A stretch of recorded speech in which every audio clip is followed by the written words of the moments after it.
Hi, this is Daniel, and you're listening to the first episode of This is Daniel, and you're listening to the first episode of This called There Are No Mirrors in McDonald's Bathrooms. Yeah, it's gonna be like mostly talk-based, and thematically it'll be centered around topics including homelessness, housing issues in general, gentrification. I don't know, like these are all things that I've like cared about and thought about for a really long time. And, you know, I'm not like a fucking expert on this shit or anything. And, you know, I'm just like trying to figure it out and navigate it just like everyone else. And navigate it just like everyone else. Yeah, I don't know. I felt really hesitant and like, hesitant and like nervous to do this because I don't know, like, you know, I feel like there's like so many other people that are like, I don't know, doing a better job at this shit, or like people who are more eloquent or have more of a, I guess, rigorous structural understanding of like all this gentrification shit. But anyway, whatever. I'm just kind of viewing all of this mostly as like a public archive of my own processing and learning of all this. So yeah, whatever. You're about to listen to a conversation that I had with Mario Hernandez, an associate professor of sociology from Northeastern University. Yeah, like I'm not always going to be talking to people on this show, but I just figured this would be like a really good way to start it off. Yeah, I hope you enjoy.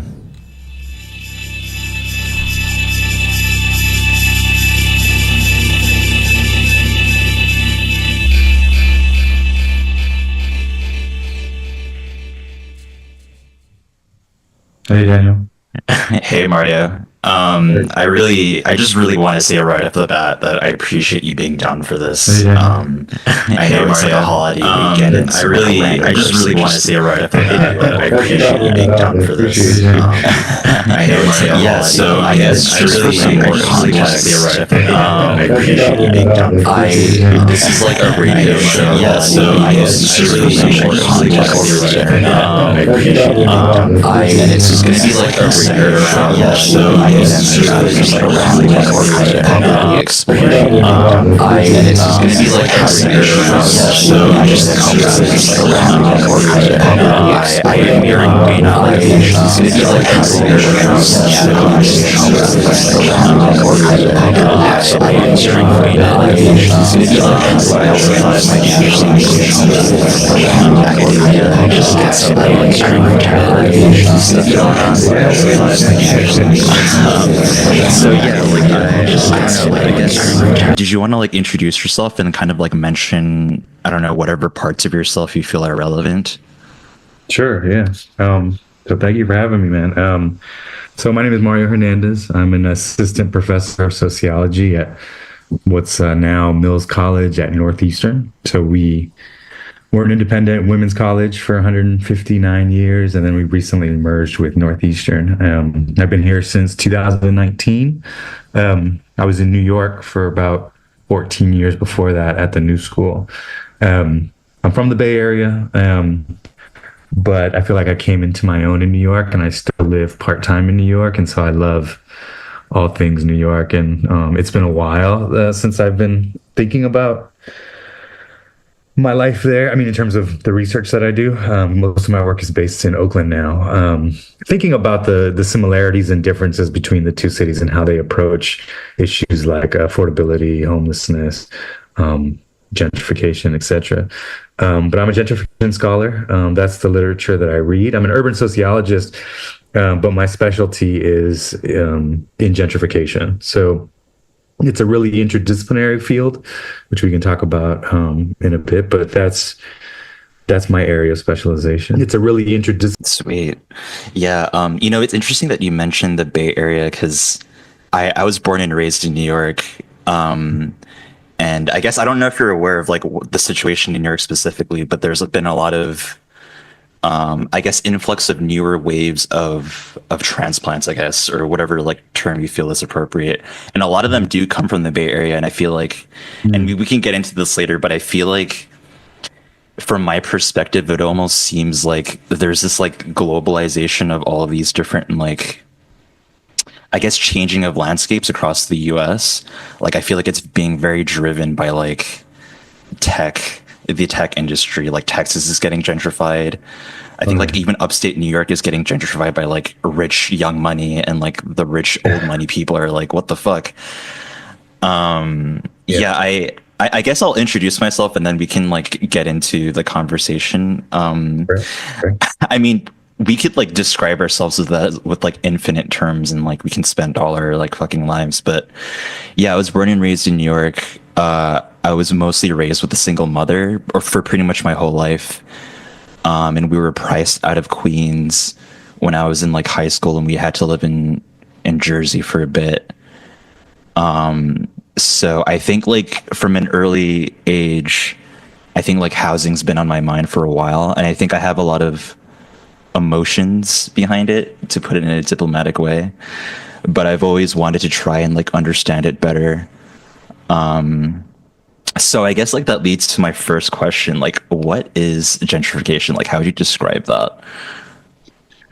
Yeah, it's a really good question. I feel like I teach courses in this area, and I feel like that is like kind of where we start, because depending on how you define it is how you see it, right? There's people who are like, yeah, gentrification's great, or or some people are like, gentrification's like genocide. So depending on how you define it is how you see it, right? So I feel like over the years, and anytime we read anything in any of my classes, we start with that discussion, right? Like, how do you define gentrification? And anytime I read anything, it's like, okay, you think it's amazing based on what's your definition of it, right? And so the one I've been using lately is Neil Smith. So Neil Smith is like the, OG godfather of gentrification studies. He passed away recently, maybe 2014 or something like that. No, more recent, 2018, I think. Anyways, his definition, I think, is, there's a lot of them, and I think his is pretty clear and concise, is the way I see it. His is, he defines it as gentrification occurs in urban areas where prior disinvestment in urban infrastructure creates neighborhoods that can be profitably redeveloped.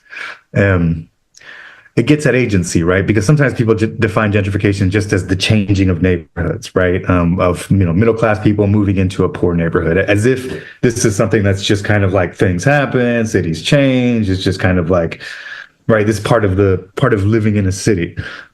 His definition alludes to, I think, agency, who's doing what, right? This idea that prior disinvestment in urban infrastructure means that these neighborhoods were destroyed, right? I think we're a lot of neighborhoods, my focus was Bushwick, but you're seeing that everywhere, right? Redlining, urban renewal, predatory lending, all kinds of processes that happen in neighborhoods that basically gutted the real estate market, right? Are now profitable, because of that collapse. You have what he calls the rent cap. You have this capacity to make a buck. You don't get that in stable markets, right? Middle-class neighborhoods, affluent neighborhoods, and race is a big component in this.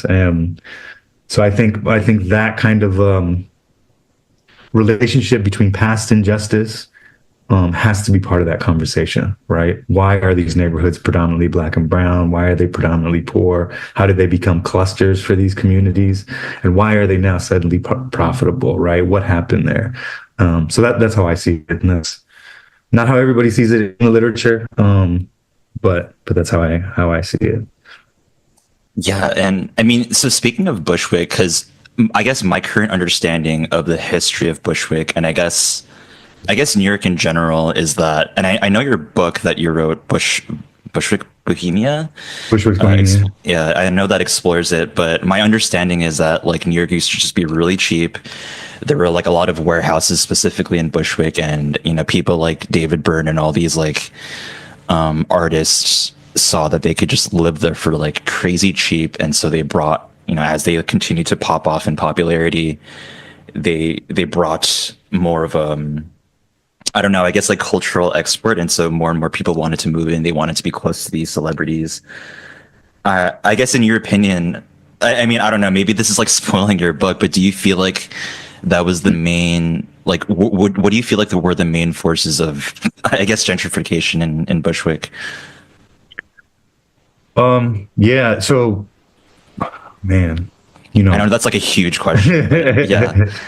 what I was trying to get at is how and why artists become this conduit for gentrification, right? Why Bushwick? Why was Bushwick the hot neighborhood to move to, right? So a lot of the work was exploring the both the spillover of artists moving from Williamsburg to Bushwick, right? Because when I first moved to New York in 2007, I never heard of Bushwick, right? Like I was going out, you know, I was a graduate student, so I was like in school at the new school around 14th Street, but I was going out in Williamsburg, and more people started moving to Bushwick. And I first started going out there, Beauty Bar was in Bushwick, and I knew there was a beauty bar in San Francisco, so I knew kind of like it's, you know, kind of like the appeal that it has, right? It's always in neighborhoods that are up and coming. And what's crazy is that it was one of the first kind of like, they were in Vegas. They had a thing there, and their website was like a self-described like hipster chain, which I was like, you know, that term was what people were using at that time. Anyways, but that spillover was happening. More things were happening, like, you know, dance venues, bars, etc., started opening in Bushwick, and I was just fascinated by that. But also because it felt a lot like the Mission in San Francisco to me, because my parents immigrated to the Mission, which was a predominantly Latino community, and it felt very similar to Bushwick. So I was like, it felt very familiar on both ends, because, like, you know, on the one hand, it felt very homey to me as a Latino, and then on the other hand, it felt, you know, these kind of bars. You know, I go to other cities, I go to, you know, Austin, I go to Portland, Oregon, I go to Seattle. I'm always looking for these kinds of neighborhoods. So that kind of like paradox between existing in both worlds was really interesting to me. And I was just curious about that. And Williamsburg's rezoning in 2004 was a big part of that. Bloomberg wanted to cash in on, you know, waterfront areas and more generally, but also what artists were already doing in the neighborhood. So, so I was really interested in how the role of the city in terms of revitalizing communities. So a lot of it was tracing, particularly the role of city government, because, you know, commercial interests, restaurants, bars, etc., even developers, they're going to do what they do, right? They're looking for profit. But what's the role of the city, right? Like what kind of jurisdiction does it have over this? What is the role that it plays in this process? So that was one big part of it. And then the other part of it was tracing how artists like get a foothold, right? Like it's one thing to say artists just move in, but that's not an easy thing. You know what I mean? And so, yeah, looking at the geography of Bushwick, you know, it is just north of it is where that industrial park is. And so that, and in the neighborhood itself, there's these small kind of commercial spaces that used to be for, like, you know, small industries. So it made for perfect kind of conditions for artists to move there. It was also the next stop on the L train, right? So all of these factors were kind of like contributing. So that I was just fascinated with how artists would find a space, talk to a landlord, subdivide a space, right? And then like rent it to 5 other artists and either live very cheaply or live rent free, right? Or be making a profit. So that kind of entrepreneurial kind of thing was really interesting to me in terms of like how people working on the ground can make a community their own, you know. And that was just interesting to me. So that was the work that I was doing. Yeah, That makes me think, like, I'm curious if you don't mind sharing, like, I'm curious what your,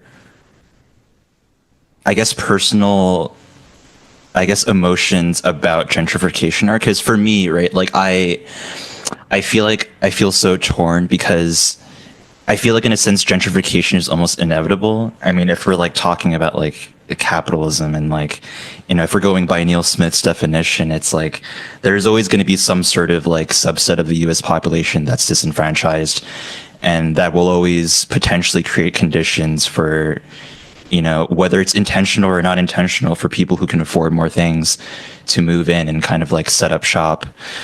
I feel like at least amongst my peers and like on social media, there's a lot of like angry sentiment towards the people who are like actually moving, and myself included. I feel, I catch myself being like, oh my God, like these motherfuckers that are moving in, they're raising the rent. But, I also recognize that there's a conversation to be had that it's like, there's a structural systemic thing going on.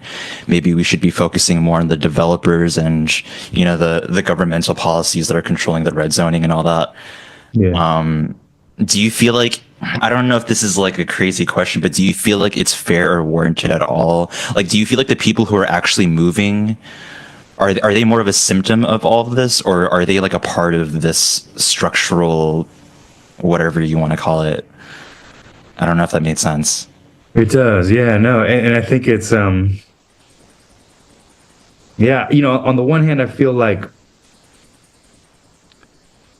I used to teach in Queens, at York College in Queens. And I remember I went to high school there. Oh my God. Oh, wow. Really? Yeah. QHSS. Oh, nice. I remember talking to them when the census came out in 2010 that showed that Harlem was now no longer majority black, right? That it was now more white people had moved in and and made it more white. And of course they were like, yeah, that sucks, right? I mean, that's gentrification. And I was to just kind of not play devil's advocate because I hate that term, but just the idea that these neighborhoods were predicated on segregation. You know what I mean? And in some ways, this upheaval that we're experiencing is an opportunity, right?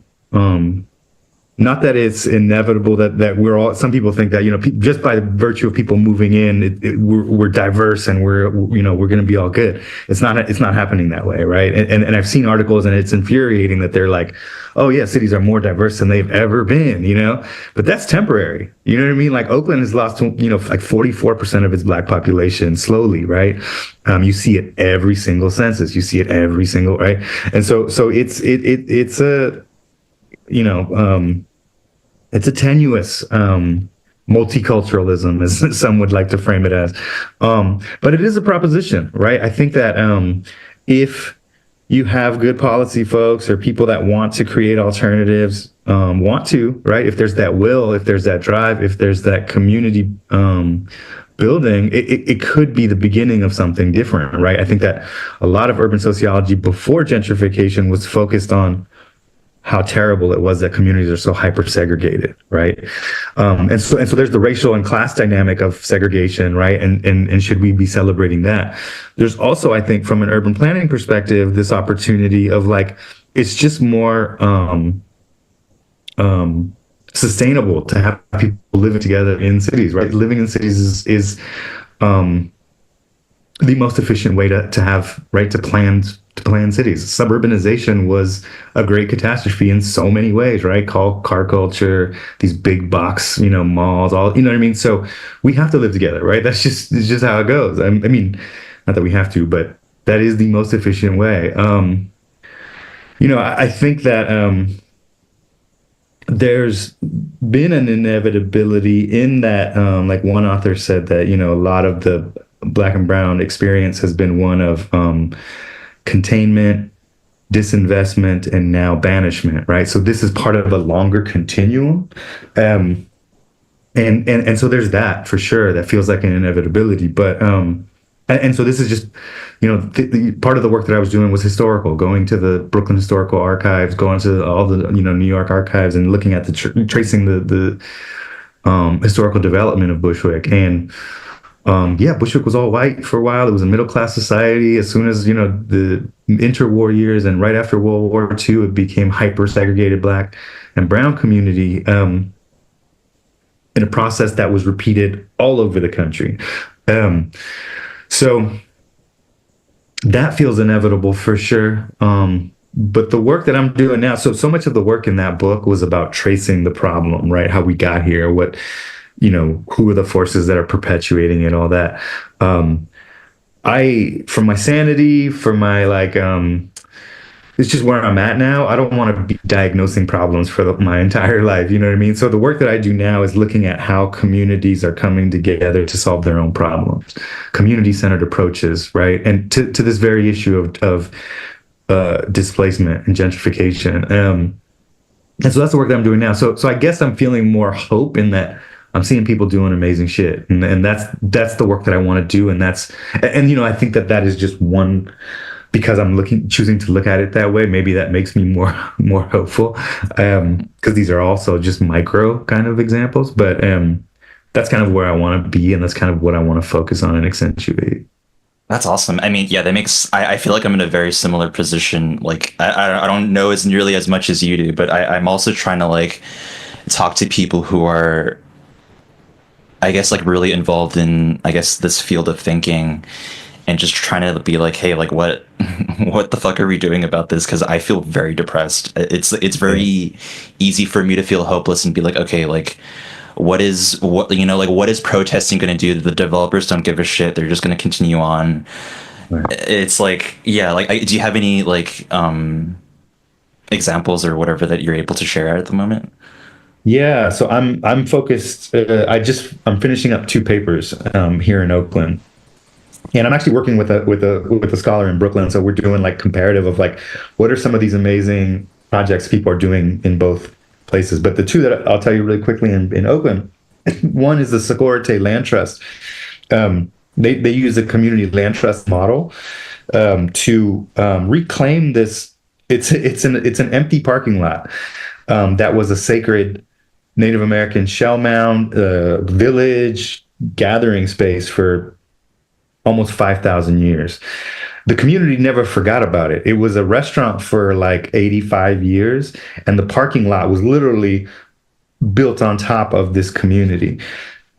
Just in May, they were able to acquire the space, and now it's theirs. And now they're they went through 4 years of legal battle, and they when I first moved back, it was in the news a lot because the developer was like, we want to build 50% affordable housing, and the rest is going to be commercial and for market rate housing, but you don't want to get in the way of development, do you? You know what I mean? And the newspapers were framing it that way too, of Native American, tribe pitted against, affordable housing developer.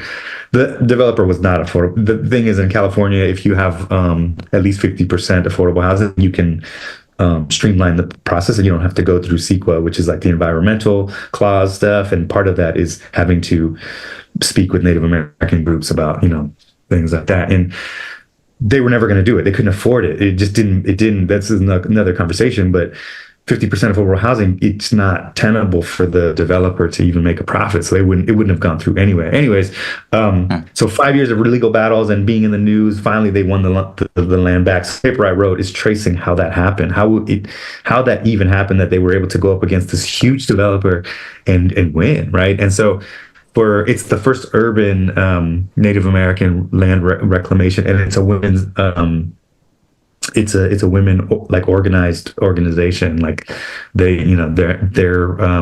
rematriating the land, they say, and they have a couple other properties. And so now the question is, what are they going to do? I mean, are they going to? I guess they're going to tear up that concrete. There's a stream that used to go that underneath it. They put it through pipes, and they want to daylight it, they say, and turn it back into a communal space, a place for remembrance and ceremony. So it's amazing that they were able to do that. And it's a shitty concrete structure right now. You know what I mean? We need green space. You know what I mean?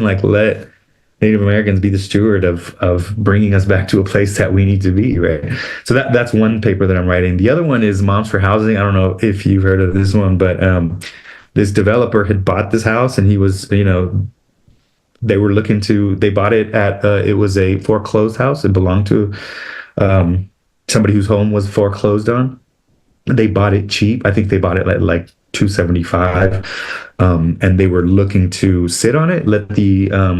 It's in West Oakland, which is the historically Black community, but is now gentrifying like crazy. They were waiting for the market to appreciate, and they were going to flip it, right, and try to make 3 or 4 times their money. These women with their kids, Moms for Housing, 3 of them went in and squatted on the property to bring light, right, to what's happening here, that these big institutional investors are basically, right, turning housing into a commodity, right, and bringing light to that. And I was like, that's not gonna happen. They're not gonna win that one. They sure as shit did. And I was like, I was dead wrong. They were able to buy the house through a community land trust, which is called the Oakland Community Land Trust. The city brokered the deal, and they own the house. They were able to revitalize it, so now it looks beautiful, and it's a shelter for women, single women, and it is an organizing hub. So they are doing their activities there, and it's like, activism is only part of it, but I think that and so now it became like international headlines.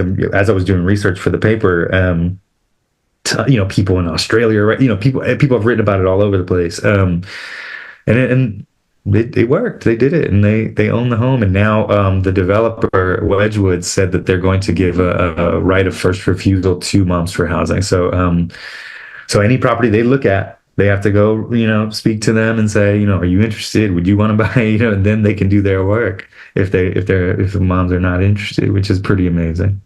Holy shit! Yeah, that's really sick. I wonder, and I guess this leads to my next question. I wonder if they were already aware of these resources, or like if people maybe reached out to them, or if they knew someone who knew someone. Because I feel like if I were in that position and I'm trying to like go against the city or something, I wouldn't even know where to start. Right. Yeah. No. Moms for Housing they're activists. The women were they were experiencing homelessness themselves, housing instability, but they were organizers. They're deeply connected to a lot of groups. And when the cops came in and were going to evict them, they made quick phone call. They had like 800 people out on the street protesting. So they're deeply connected to, activists and organizers in the Bay, for sure. Yeah, because that's part of the work, right? The work that I'm doing now with this other scholar in New York is, how do you turn these one-offs into like something that you can operationalize so that someone else can be like, how do I do that, right? Because one of the other organizations that I'm working with is Homies Empowerment. They just acquired an empty lot here in East Oakland. East Oakland is one of the poorest, most violent neighborhoods, in Oakland. They figured out who owned it. They were able to acquire it, and they turned it into a food bank. They garden there, and the produce they get from it, they put into food banks, and they eventually want to build affordable housing on that empty lot. Empty lots are a big issue in poor communities everywhere, and I wouldn't know how to do that, right? There's empty lots in your community, and you're like, who owns this? How do I go about figuring out who that is? How can I turn it into, it doesn't, maybe not a garden, but like, maybe I want to do a community festival here, or like whatever. How would I start doing that? So the work that we want to do is how do you operationalize that? How do you maybe even creating a QR code so somebody can scan it and be like, this is the city records that you need to go to. This is how you go. This is who owns the plot or whatever. And start there, right? So I guess, would you feel like, I don't know what the best way to describe, would you feel like the quote unquote answer to gentrification and all these different forms of disenfranchisement would be essentially to just collectivize as much as possible? Because I feel like in my perspective, part of the issue is literally just awareness, I feel like I know a lot of people who would describe themselves as lower middle class, who just one, they probably, I don't even like, I know some people who would not be able to like even understand this conversation, because I feel like, you know, we're having this conversation over Zoom. I'm like talking to like some dude who's like at a university, and the way I'm talking is like kind of like formalized, and they're like, okay, like what the fuck, what is this? So like, I don't know, like, do you have experience with like getting to that specific demographic? Because I feel like people just don't give a shit. Like they realize that they're in a messed up situation, but they're just like, I'm working crazy hours. I can't commit to this. That's a really good. I mean, that's such a great point. You know, I think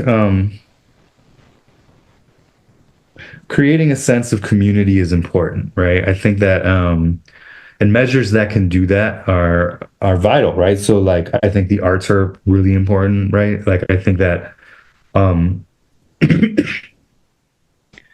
those are placemaking things that people feel like their community is something that they're part of, right? Because I think what happens with gentrification is that when I was interviewing people in Bushwick, people would be like, you know, I'm here because I have rent control, but I don't feel like this is my community anymore. You know what I mean? Like um, I feel like I'm a stranger in my own home. You know, people said that a lot, you know, and after I finished the book, Bushwick had its first Puerto Rican Day parade, and I think ever, not maybe ever, I'm not sure. Um, but I think, you know, things like that are just kind of symbolic is also important, right? Because it's like, you know, I think for community residents, it's like, you know, you can see other people in the community and you can say, you know, yeah, this is our community, right? We're not just living here. We're not just randos, you know what I mean? Siloed in these communities. We are a part of this, right? This is us. And that's important. On the other hand, I think that city planners, developers, will listen when people are organized. And so organizing in its different capacities is important. The community board model in New York is actually pretty dope. I used to go to community board meetings quite a bit. Those are really important. City officials come to those, and they don't always have a say. You know, Bushwick just tried to be rezoned, and they submitted their own counter proposal, and the city basically was like, no, you know what I mean? But the city also didn't present theirs again anymore. So that's important. You know what I mean? That's people on the ground have a say, you know, and it was, you know, I'd go to those meetings and they were at night, 7:30, 8, and people were coming off of work to be at those, you know what I mean? Like it was, I mean, you know, they're working all day. I was tired just, you know, getting there, and I didn't really have anything to do. And so, you know, people were there, you know what I mean? I think, you know, having good local leaders, I think that there's a lot of young, good energy in the city councils in Oakland, which I think is really important. But yeah, how do you like you're saying? I think that's so important. Right? I have a lot of friends that, you know, didn't go to college, don't really care about, you know what I mean? Like, so I know exactly what you're talking about. You know, how do you, you know, it is the question, right? Like, how do you get people to care about their communities? How do you get people activated in the work that's going on in their communities? You know, I think that localizing a lot of this work is that, right? It doesn't feel anonymous. It doesn't feel like something that's happening out there. It's happening on your block. It's happening at your grocery, right? Like the kinds of buildings that are going up in your community. You know, that's, I think, the work. Would it be accurate to say that, like, do you view the different, I guess, layers of gentrification in a hierarchical way, like in the sense of like, because I guess the way I feel like my current outlook on the world is that, like, I think I'm like a, I don't know what the proper term is, but like I'm like a materials essentialist. Like I feel like bottom line, like having a roof over your head or just some kind of like physical stability is like first and foremost important. And then like once you have that underway, you can start worrying about like community culture. Yeah. But I feel like it's so weird because I feel like even in Bushwick, it almost goes hand in hand. It's kind of hard to tell when one starts and when ends. Because, you know, I have an acquaintance, for example, she's Puerto Rican and she grew up in Bushwick. And just even experiencing that change in culture, like from a racial perspective and of course class perspective, it's like all these like white people are coming in. A lot of them have like trust funds. Their parents are paying for their rent, Yeah. and she might not be experiencing like material instability, but there might be like mental instability because it's like, okay, Yeah. like as you're mentioning, like this place that felt like home doesn't feel like home anymore. Would you Right. say like you feel, I guess from your current research and understanding, do you feel like the material stability is something that we should focus on first and then like culture, or maybe both at the same time? Yeah, I don't know that those are mutually exclusive. One thing that I'm really focused on and that I talk a lot about in my classes is that a lot of, when we talk about gentrification in the mainstream media, usually it's white people in the community. The what is it called? The barbecue Beckies, right? The women who call the police on black men, barbecuing in Oakland and at the park, because you don't like the way it looks anymore. You came in, you feel entitled, like you want to change, and that becomes kind of like the conversation of gentrification. But I think that a lot of what's happening under the surface, right, is the institutional investors, people who are coming in with a lot of money, and you go to buy a home, and these big investors can pay 2, 3 times, and they're offering cash, right? And that is pretty rampant in all of these big cities, right? San Francisco, Oakland, New York. Housing has become a commodity, right? Um, and yeah, that's driving once they flip them and whatnot, that's driving people wanting to live in those beautiful, brownstones in on the East Coast, or Victorian houses here on the West. um but I think that it's at the fundamental issue at heart is how housing has become a commodity, right? That it is an investment strategy, right? That I think that is the part that we don't really see or experience. You can't really put your finger on when you're in the neighborhood, right? Um, but it's not only just single family homes, but it's entire apartment complexes, right? Um, and I think that that's the big kind of like this big money that is shaping cities, and it's why cities are unaffordable everywhere. And I think that's the big part of it. And I think that how do how do you challenge that, right? You need good people in local government, right? Which is good luck with that, right? Yeah. Um, yeah. So. I think the other part of it is creating these kind of senses of communities in different ways, be it you know art walks, or community gathering spaces that let local politicians know that if they're going to propose policies for my neighborhood, they got to come here and talk with us, right? Because politicians do have to get elected, and they do listen to that. They're always looking for places to connect with community, and I think that once they have a better sense of the organization of a community, you can influence the way they move to some degree, right? Obviously, money talks, particularly in a big city like New York, right? Where it is the real estate market is it is the money maker. So, yeah. Wow. Well, I guess thanks for ending on that relatively optimistic note, because I'm realizing we have like 4 minutes left in the Zoom because I don't have Pro. Okay.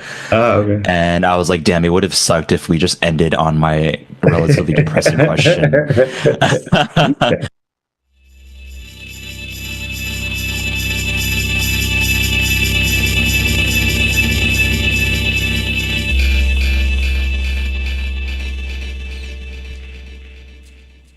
Yeah, I don't know. I hope you got something out of that conversation. I I feel like I have.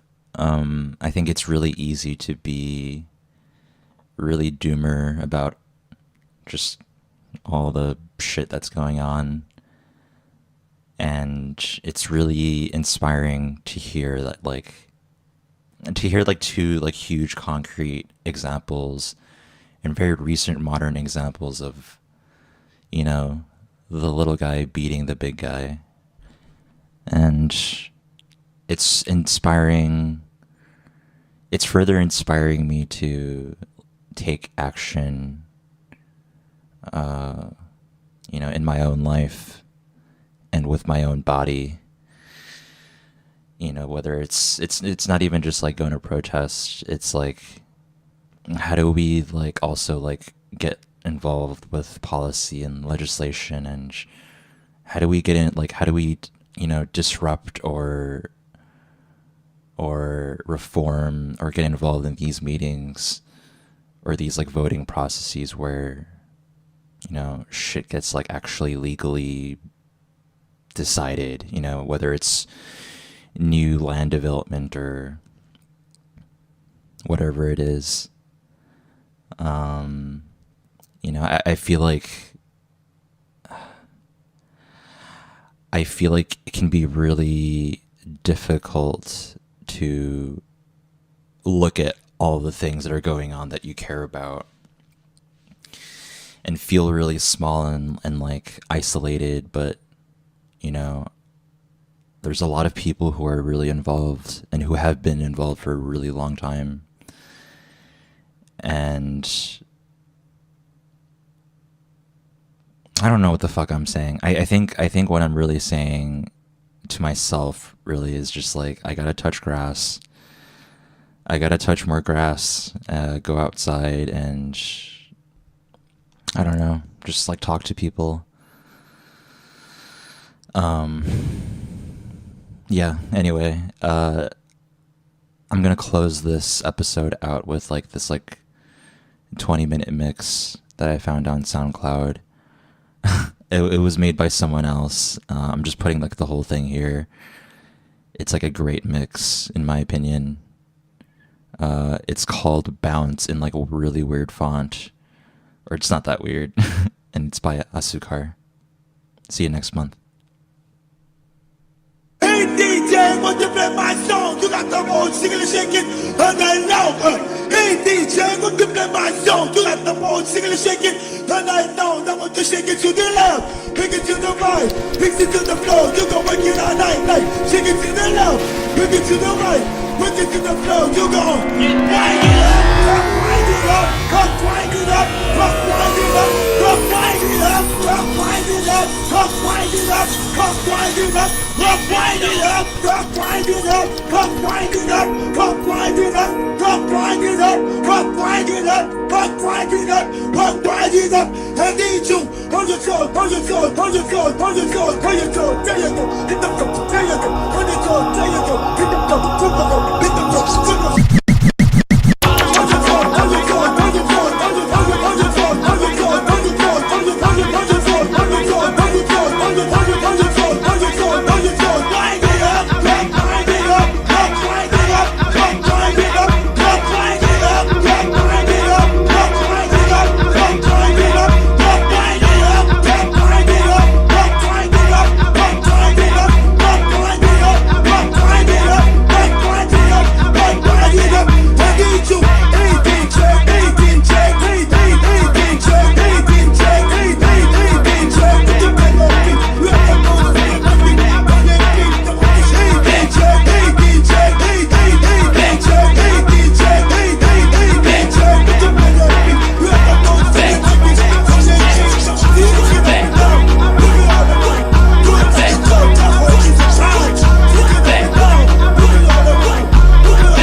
went down again,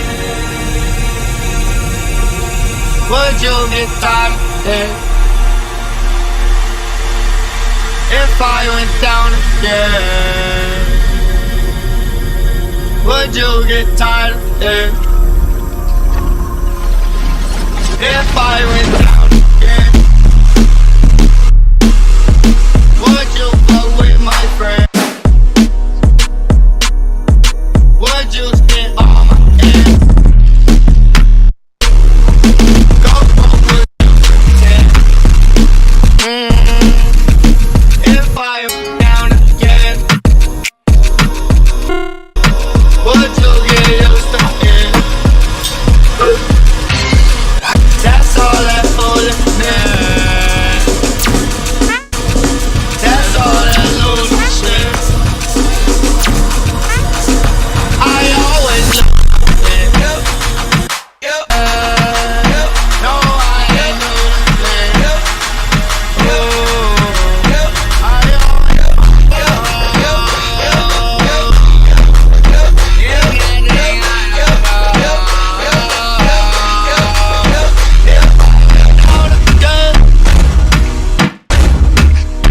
Would you get tired of it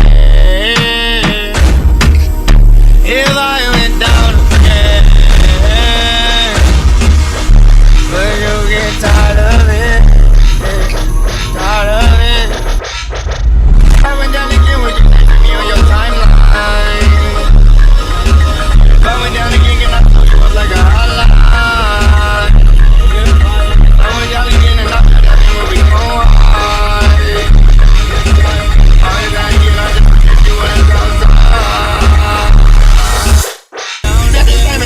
Open up my mouth wide, she make a nigga wanna hit her when we outside. I'm doing everything I know her mama won't lie. You gave for me, you ain't doing that for me.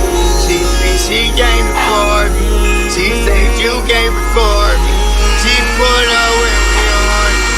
If I went down again, would you support me? Oh, if I went down again,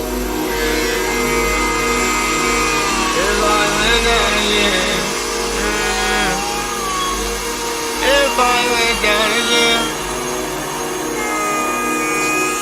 would you get tired of it? If I went down again, would you get tired of it? If I went down again, would you get tired of it? If I went down again,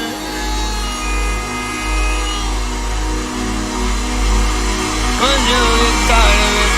Tired of it?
bounce it, you bounce it, you bounce it, when you bounce it, you move it, bounce it, when you move it, you work it, bounce it, bounce it, you bounce it, when you bounce it, you move it, bounce it, when you move it. You work it, bounce it, bounce it, you bounce it, you bounce it, you bounce it, when you bounce it, you move it, bounce it, when you move it, you work it, you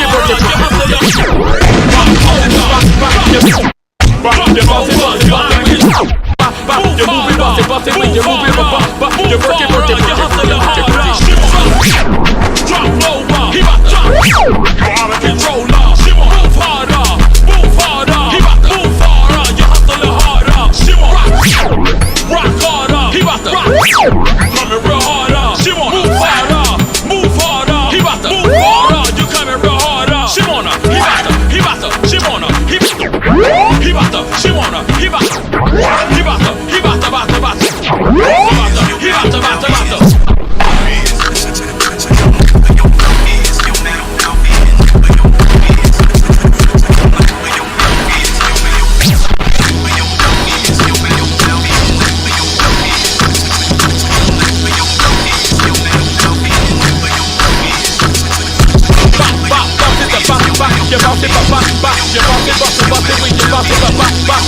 bounce it, when you bounce it, you move it, when you move it, you work it,